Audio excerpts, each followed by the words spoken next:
አላ አሃዱ እምሃራ ረገዞ ገቦሁ ዘየማን በኩናት ጎኑን የቀኝ ጎኑን በጦር ወጋው። የዮሐንስ ወንጌል ምዕራፍ 19 ቁጥር 34 ላይ ለንጊኖስ የሚባል ሐራዊ ከጲላጦስ ጭፍሮች አንዱ ኢየሱስ ክርስቶስን እንዲሰቅሉና እንዲገሉ ከተመደቡትና ከታዘዙት መካከል አንዱ ለንጊኖስ የሚባል ሰው ነው። እነሆ እግዚአብሔር አእምሮውን አነቃቅቶት በዚህ ደግ ሰው ላይ በመስቀልም በመግደልም በመቸንከርም በመግረፍም በመምታትም አልሳተፍም ብሎ በጫካ ተደብቆ ከዋለ በኋላ እንዴት ሆነ ብሎ ቢጠይቅ እነሆ እሱንማ ሰቅለን ገርፈን ገደልነው ብለው ሲነግሩት እነሆ ወዲያውኑ ፈረሱን ጭኖ ጦሩን ይዞ ተነሳና ወደ ቀራንዮ ወጣ።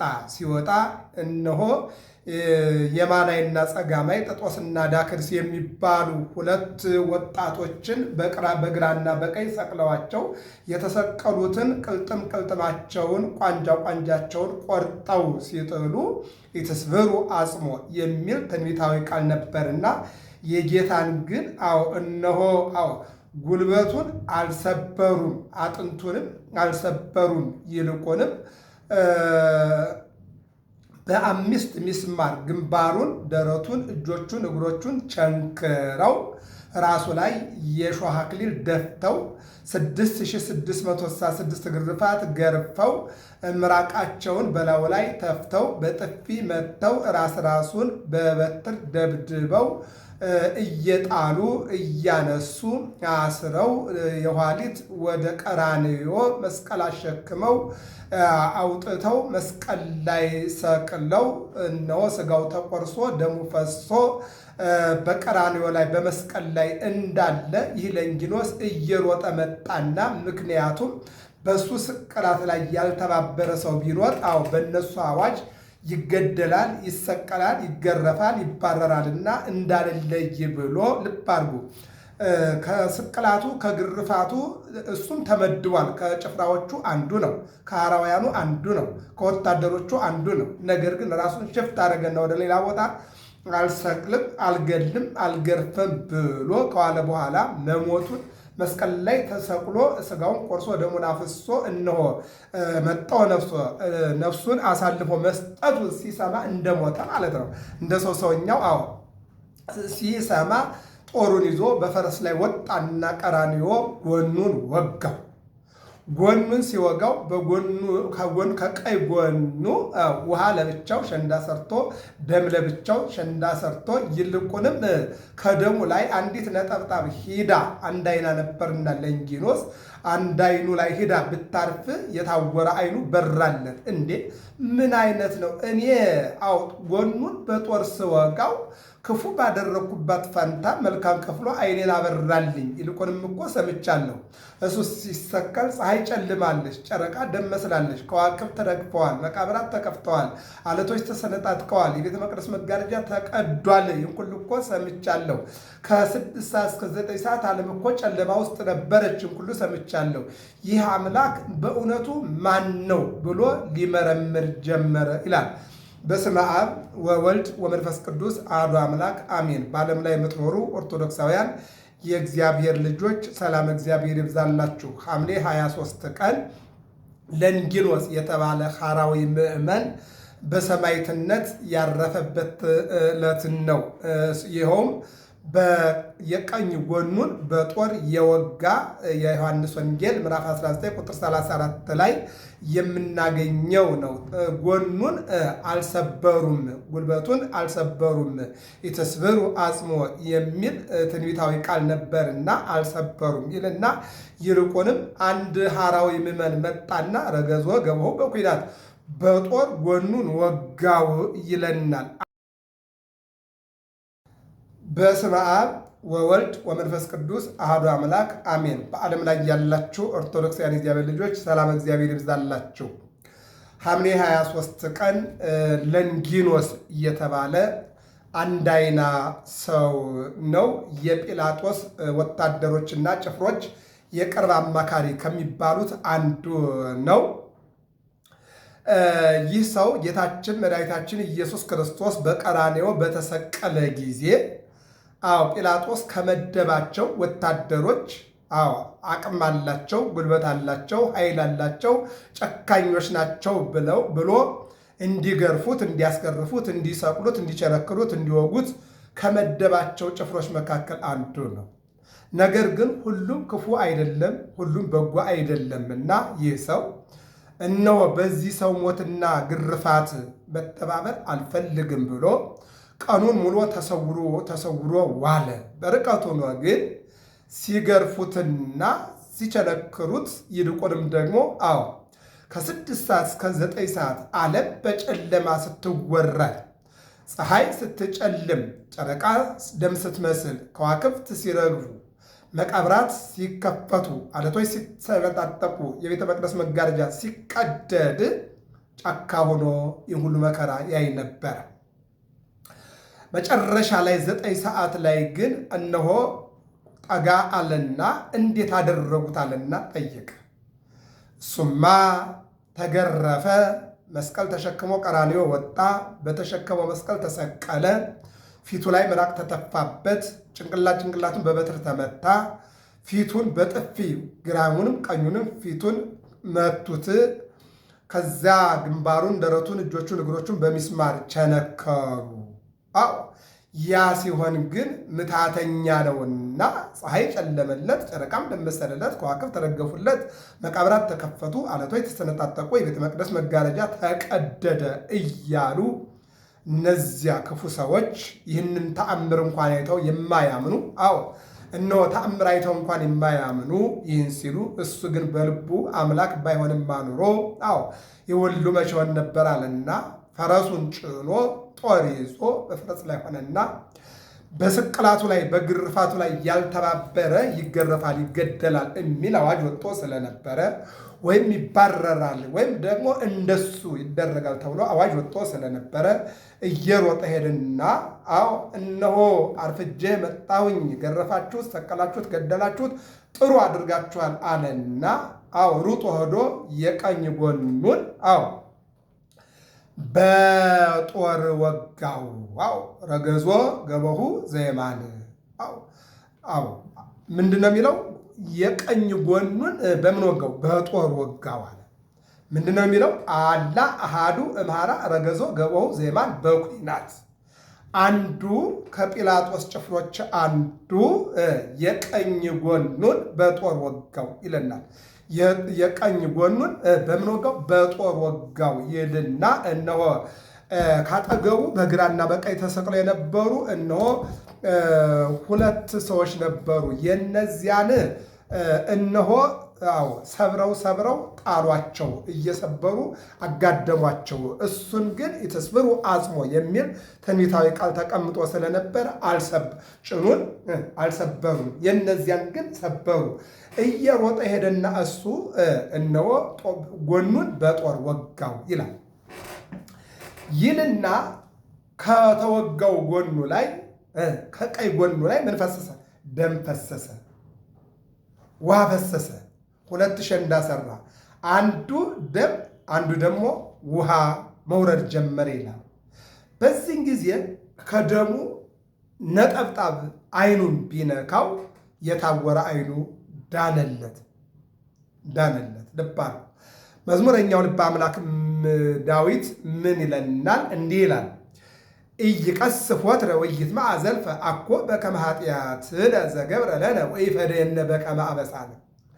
ሁልጊዜም አይቀስፍም፣ ለዘላለም አይቆጣም፣ እንደ ኃጢአታችንም አላደረገብንም። ልበ አምላክ ዳዊት ኢይቀስፍ ወትረ ወይትመዓ ዘልፈ አኮ በከመ ኃጢአትነ ዘገብረ ለነ ወኢፈደየነ በከመ አበሳነ። ሁልጊዜም አይቀስፍም፣ አይገልም፣ አይቆጣም፣ እንደገና ደግሞ ለዘላለም አይቆጣም። እንደውም ቁጣችሁ ከ12 ሰዓት አይእለፍ ብሎ ሰውን ይመክራል። ተቆጡ፣ ግን ተቆጡ፣ ቁጣችሁ ግን ከ12 ሰዓት በኋላ እንዳያልፍ ነው የሚለው። እሱ ደግሞ አይቆጣም፣ ለዘላለም አይቆጣም ይልና እንደ ኃጢአታችን አላደረገብንም፣ አልከፈለንም። እኛማ ክፎች ነው። እነሱን መስቀል ያሸከሙትን፣ የገረፉትን፣ የወጉትን፣ የቸነከሩትን፣ ሆምጣጤ ያጠጡትን፣ ይልቁንም ደግሞ የሚስማር ጋጋታ በሰውነቱ ላይ ይልቁንም ደግሞ የሾህ አክሊል በጭንቅላቱ በራሱ ላይ ያስቀመጡትን አልተቆጣቸውም፣ አልቀሰፋቸውም፣ እንደ ኃጢአታቸውም አላደረገም ይላል። ለንጊኖስ የተባለ ሰው የሚገርመው ነገር ከዮናናውያን ወገን የሆነ ለጲላጦስ ደግሞ ከሮም ወታደሮች አንዱ ታማኝ የሆነ ሰው ነው። በጌታ ስቅላት ተሰውሮ አልተገኘም ይልና ታሪኩ በጌታ ስቅላት ተሰውሮ አልተገኘም፣ አንድ ዓይና ነበረ ይልና ጎኑን በጦር በወጋው ጊዜ ከጎኑ ውሃና ደም ፈሰሰ።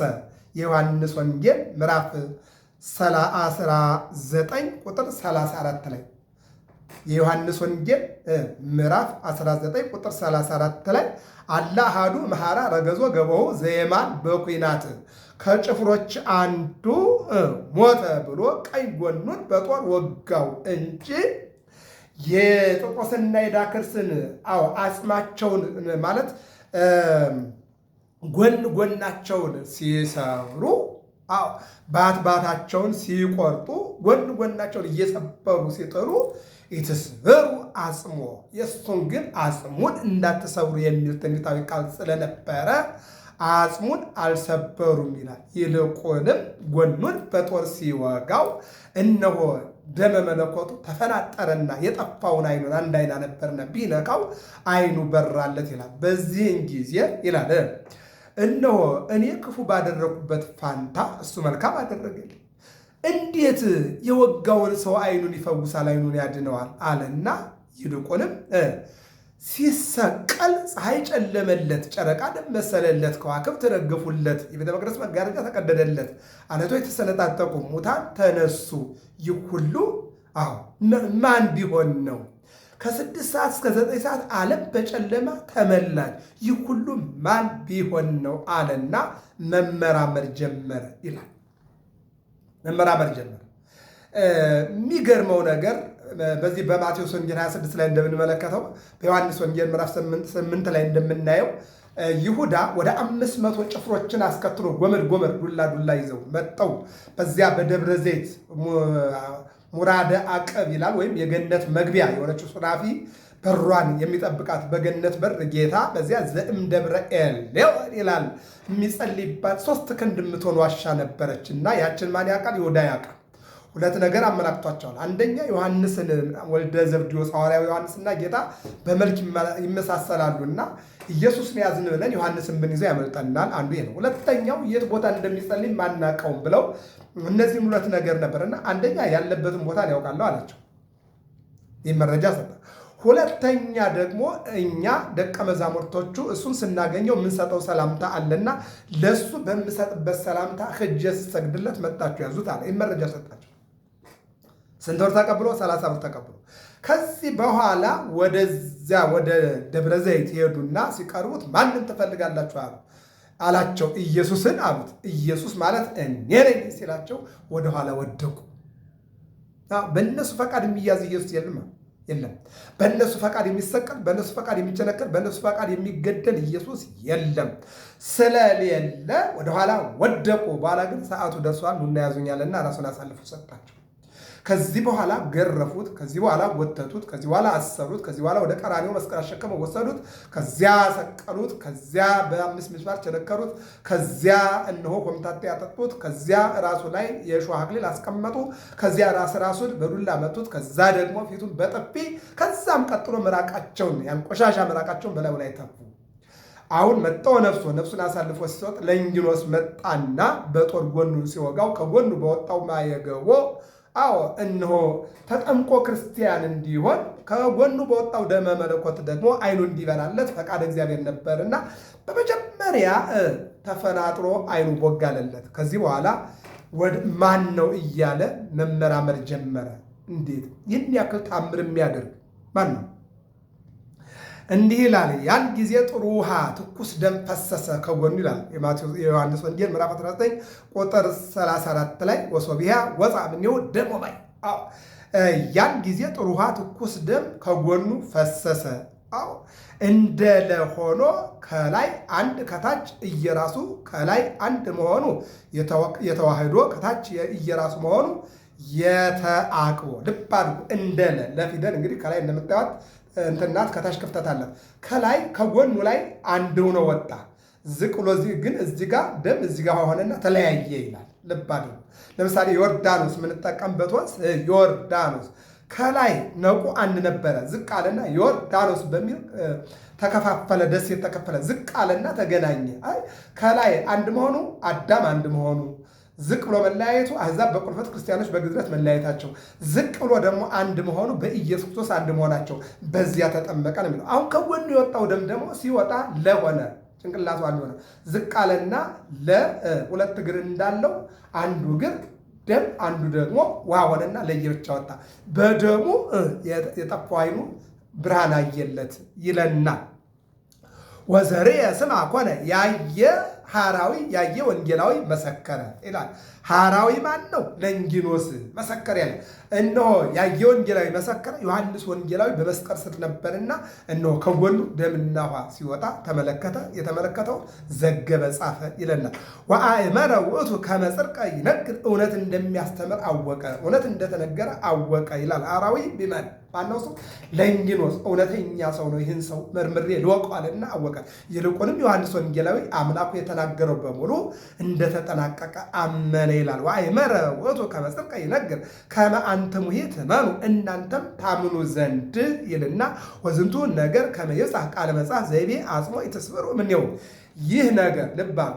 ይህ ነገር ከመ ይብጽሕ ቃለ መጽሐፍ ዘይቤ አጽሞ ይትስብሩ፣ ይህ ነገር የሆነ መጽሐፍ አጽሙን አትስበሩ ብሎ የተናገረው ይደርስ ይፈጸም ዘንድ ነው። አስቀድሞ በብሉይ ኪዳን ይትስብሩ አጽሙ የሌሎቹን የጥጦስና የዳክርስን ቆርጠው ጎናቸውን ሰብረው ጣሉ። የኢየሱስ ክርስቶስን ግን አልነኩም፣ ትንቢቱ ይፈጸም ዘንድ አጽሙ እንዳይሰበር ተብሏልና ይላል።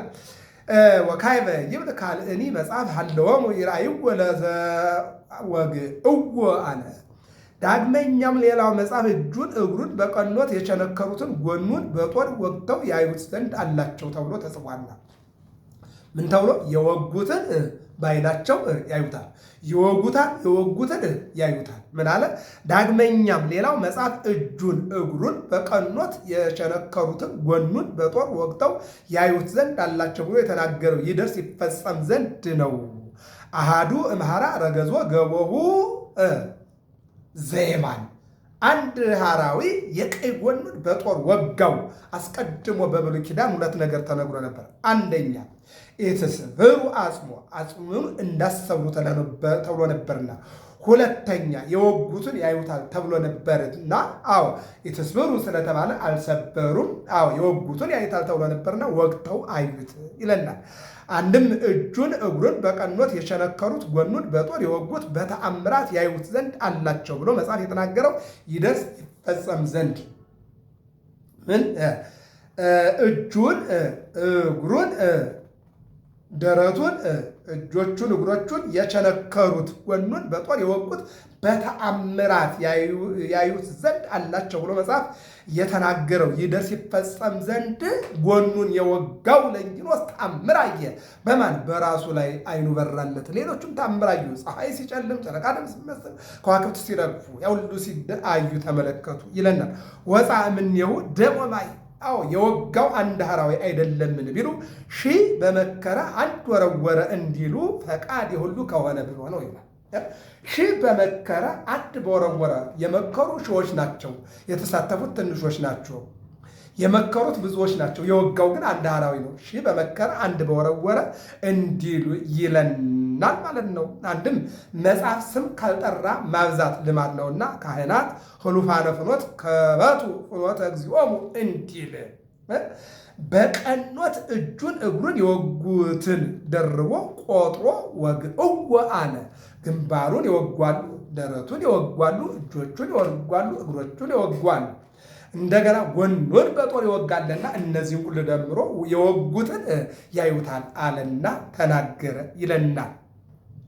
ወምድረ ዝንቱ ሰአሎ ለጲላጦስ ዮሴፍ ዘአርማትያስ። ከዚህ በኋላ ዮሴፍ የአርማትያሱን እነሆ የአርማትያሱ ዮሴፍና ኒቆዲሞስ ጲላጦስን ለምነው እነሆ ቅዱስ ሥጋውን ከመስቀል ላይ ያወረዱ ይልና እዚህ ላይ የለንጊኖስ ታሪክ እነሆ ሽፍት ያደርጋል። ምን ማለት ነው?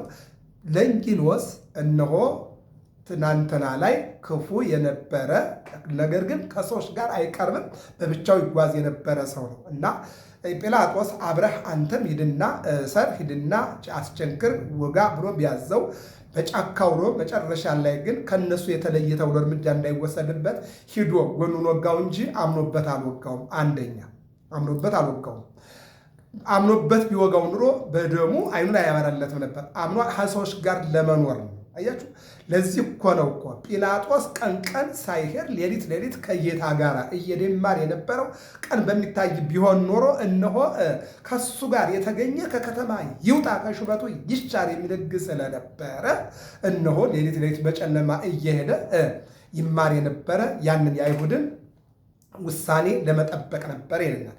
ይህም ሰው ያለው ለዚህም ነው። ከዚህ በኋላ በእውነቱ አይኑን ስላበራለት ስለ ክርስቶስ መመራመር ጀመረ።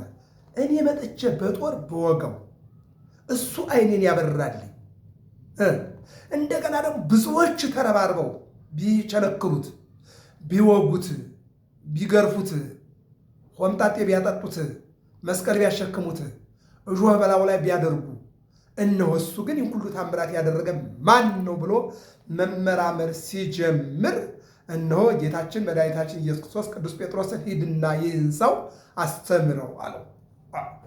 ጳውሎስን ቤተክርስቲያን ሲያቃጥል፣ ካህናትን ሲገል፣ መጻሕፍትን ሲቆነጻጽል የነበረውን በመብረቅ አስተምሮ ሐናንያ እንዲያጠምቀው አድርጎ ስሙን እንዲሸከም ወንጌል እንዲያስተምር ያደረገ ይልቁንም ምርጥ ዕቃ ነው። ረሰይኩከ ምርጥ ዕቃ አደረግኩ ተብሎ ምርጥ ዕቃ ያደረገው መድኃኔ ዓለም ቅዱስ ጴጥሮስ እንዲያስተምረው አደረገና ከሰማየ ሰማያት የወረደ ከድንግል ማርያም የተወለደ ዓለሙን ለማዳን የመጣ ይሄ አምላክ ነው። የሃይማኖት ጸሎት በአንድ እግዚአብሔር እናምናለን አለ። ከድንግል ማርያም በተወለደ በኢየሱስ እናምናለን አለ። በመንፈስ ቅዱስ እናምናለን አለ። አሁን እንዛሃዱ ሰለስቱ ወንዝ ሰለስቱ አለ ይሰለሱ በአካላት እነሆ አንድ ሲሆኑ ሶስት ሲሆኑ አንድ የሆኑ ይልቁንም ደግሞ ከሶስቱ አካል አንዱ ወልድ በማኅፀነ ድንግል ማርያም ተጸንሶ ተወልዶ 3 ዓመት ከ3 ወር አስተምሮ በመስቀል ላይ ተሰቅሎ በፈጸመው ታምራትና ባስተማረው ትምህርት በክፎች ተገርፎ ተሰቅሎ ስጋውን ቆርሶ ደሙን አፍሶ ሲኦልን በርብሮ ነፍሳትን ከሲኦል ወደ ገነት መልሷል። ይህ ፈጣሪ ነው። ይህ አምላክ ነው። ቅድመ ዓለም ያለ እናት ወልደ አብ የተባለ ድኅረ ዓለም ያለ አባት ከድንግል ማርያም ተወልዶ ወልደ ማርያም የተባለ ይህ ፈጣሪ ነው። ያ ቃል ቀድሞ ነበረ፣ ቃሉ በእግዚአብሔር ዘንድ ነበረ፣ ቃሉም እግዚአብሔር ነበረ፣ ቃል ሥጋ ሆነ፣ ያለ እርሱ ምንም የሆነ የለም። ስለዚህ ይሄ ነው አለና ጥሩ አድርጎ አስተምሮ አስረድቶ ቅዱስ ጴጥሮስ ለንጊኖስን እነሆ አሳመነው። የሚገርመው ነገር ቅዱስ ጳውሎስ በመብረቅ ተምሮ ተጠምቆ ጉዞውን ከቀጠለ በኋላ ለኦሪት ቀናይ እንደነበረ ሁሉ ለወንጌል ቀናይ ሆኖ ወገብር ኩሎ በእንተ ወንጌል፣ ስለ ወንጌል ሁሉን አደርጋለሁ፣ ሞት እንኳን ቢኖር እሞታለሁ። ይልቁንም ለወንጌል አገልግሎት ስሄድ መርከብ የተሰበረ ለወንጌል አገልግሎት ስሄድ ብዙ መከራ ደረሰብኝ እያለ የራሱን 40 እያሉ እንደ ጌታ የገረፉ እያለ ይልቁንም ደግሞ ከጌታ የቀረውን እኔ ያጠናቀቃለሁ፣ ጌታዬ ጎኑ አልተሰበርም ተሰብሮ አጽሞ ተብሏልና ይልቁንም ደግሞ እንዳትሰብሩ ተብሎ ነበርና የተሰበረም የለም የተነካም የለም። ስለዚህ አንገቱም አልተቆረጠም፣ እጁም እግሩም አልተቆረጠም። ከሱ የቀረውን የጎደለውን እሞላለሁ ማለት እኔ አንገቴን ተቆርጬ እነሆ የጌታዬን መንገድ ለጊዜው በእግር እንድከተለው በኋላ ግን እንድመስለው ስለጋበዘ በመከራ መምሰል የሐዋርያት ጉዞ ነውና አንገቴን ለሰይፍ ሰጥቼ አልፋለሁ ብሎ እስከ ጥግ ድረስ ደፍሮ የተራመደ ነው ቅዱስ ጳውሎስ ማለት ነው። አሁን ወደ ለንጊኖስ ስንመጣ ለንጊኖስም እንደዚህ መጀመሪያ የነበረው ሕይወት ታሪኩ ጥሩ አልነበረም። በኋላ ላይ ግን እነሆ በቅዱስ ጴጥሮስ ከተማረ በኋላ እየተዘዋወረ የሰማውን እየመሰከረ ያወቀውን እየተናገረ ሰዎች ትናንት ማን ነበርክና ዛሬ ማን ሆንክ ብለው ሐምሌ 23 ቀን አንገቱን ቆርጠው ልብ አድርጉ። ወንጌል ምን ይላል? ቃየል አቤልን በድንጋይ ገደለው፣ ቃየልን በድንጋይ ሞተ። አጋግ በሰይፍ ሰው ገደለ፣ እሱም በሰይፍ ሞታል። ሙሴ ጸሊም በሰይፍ ሰዎችን ሲገድል ነበረ፣ መጨረሻ ላይም እሱም በሰይፍ ሞተ። ጌታ ምን አለው ቅዱስ ጴጥሮስን? ሰይፍህን መልስ፣ ሰይፍን የሚያነሱ በሰይፍ ይሞታሉ፣ በሰይፍ የገደለ በሰይፍ ይገደላል፣ በድንጋይ የገደለ በድንጋይ ይገደላል ተብሏል። እና ይህ ለንጊኖስም በሰይፍ ብዙ ሰዎችን ሲገድል ነበር እና እርሱም ራሱ በሰይፍ ሐምሌ 23 ቀን ተሰይፎ ሙቶ ከሰማዕታት አንዱ ሆኖ ተቆጥሯል ማለት ነው። ለዚህ ነው ምን አለ መዝሙረኛው ልበ አምላክ ዳዊት ሲናገር ኢይቀስፍ ወትረ ወኢይትመዓ ዘልፈ አኮ በከመ ኃጢአተነ ዘገብረ ለነ ወኢፈደየነ በከመ አበሳነ።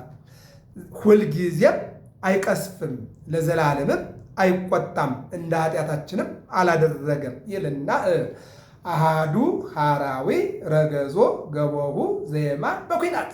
አንድ ሐራዊ የቀኝ ጎኑን በጦር ወጋው። ሲወጋው ደምና ውሃ ፈሰሰ። ደሙ ለሕይወታችን፣ ውሃው ለማየገቦ ለጥምቀታችን፣ ደሙ ደግሞ በእርሱ ላይ ነጥብ ቢያርፍበት ዓይኑ ተፈውሶ ዓይን ወለታል። በጎደሎ ዓይኑ መጥፎ ስራ ሲሰራ ኖረ። በሁለት ዓይን እግዚአብሔርን አከበረ። ወስብሐት ለእግዚአብሔር።